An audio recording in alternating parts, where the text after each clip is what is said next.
একই ধাতুর পাত থেকে তৈরি দুটি ফাঁপা গোলকের ব্যাসের দৈর্ঘ্য যথাক্রমে 21 সেমি এবং 17.5 সেমি। গোলক দুটি তৈরি করতে যে পরিমাণ ধাতুর পাত লেগেছে তার অনুপাত নির্ণয় করি। এখানে দুটো গোলকের পৃষ্ঠতলের ক্ষেত্রফল বের করতে হবে, তাদের অনুপাত নির্ণয় করতে হবে। কারণ যে ধাতুর পাত দিয়ে গোলক দুটো তৈরি সেই দুটো পাত শুধুমাত্র পৃষ্ঠতলটি তৈরি করতেই ব্যবহার হয়েছে, যেহেতু ফাঁপা গোলক, তাই পৃষ্ঠতলের ক্ষেত্রফল বের করে তাদের অনুপাত নির্ণয় করতে হবে।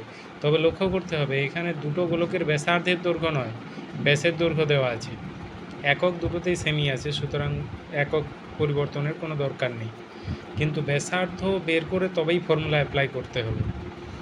প্রথম ধাতব গোলকের ব্যাস সমান 21 সেমি, অতএব প্রথম ধাতব গোলকের ব্যাসার্ধ ধরে নিলাম R1, সুবিধার জন্য ধরলাম R1, না ধরেও করা যায়, কিন্তু তাতে বেশি ভাষা লিখতে হবে, তাই আমি এটা R1 ধরেছি। পরেরটা R2 ধরবো, তাই এটা R1 প্রথমটার জন্য সাফিক্সে 1 ধরেছি, আর দ্বিতীয় গোলকের জন্য সাফিক্সে 2 ধরেছি।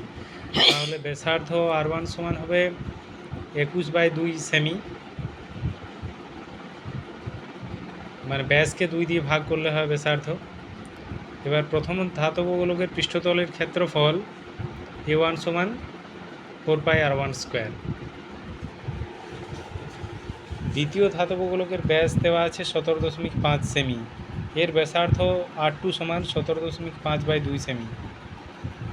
এটা দশমিক তোলার কাজ করছি, তাই উপরে 10 দিয়ে গুণ করার জন্য দশমিক সরে 175 হয়েছে, আর নিচে 10 দিয়ে গুণ করার জন্য 2টা 20 হয়েছে। এবার কাটাকাটি করে 35/4 পাওয়া যাচ্ছে। এবার দ্বিতীয় ধাতব গোলকের পৃষ্ঠতলের ক্ষেত্রফল একই রকম ফর্মুলা অ্যাপ্লাই করলাম, A2 = 4πr2 স্কোয়ার। অনেকেই কী করে এইখানে মান বসিয়ে আবার গুণ টুন করে ক্যালকুলেশন করে দেয়, এটা কিন্তু জটিল হয়ে যাবে। দেখো কিভাবে, যখন আমি অনুপাত করছি ভগ্নাংশ আকারে যখন লিখছি ক্ষেত্রফল দুটোর অনুপাত A1/A2, তখন 4π উপর নিচে ক্যান্সেল হয়ে যাচ্ছে, শুধুমাত্র R1 স্কোয়ার/R2 স্কোয়ার থাকছে। আর এখানে যদি পায়ের মান বসিয়ে R1 এর মান বসিয়ে স্কোয়ার করে তাকে পায়ের মান দিয়ে গুণ করে দাও, তাহলে আবার 4 দিয়ে গুণ করে দাও, তাহলে কিন্তু জটিল হয়ে যাবে। সেই জন্য আমি এই জায়গাতে মান বসাইনি। এখানে উপর নিচে বাদ যাওয়ার পরে R1/R2 দুটো আলাদা স্কোয়ার আছে, আরও সিম্পলিফাই করার জন্য হোল স্কোয়ার করে দিলাম। এরপর মান বসিয়েছি R1 এর মান 21/2 এবং R2 মান 35/4।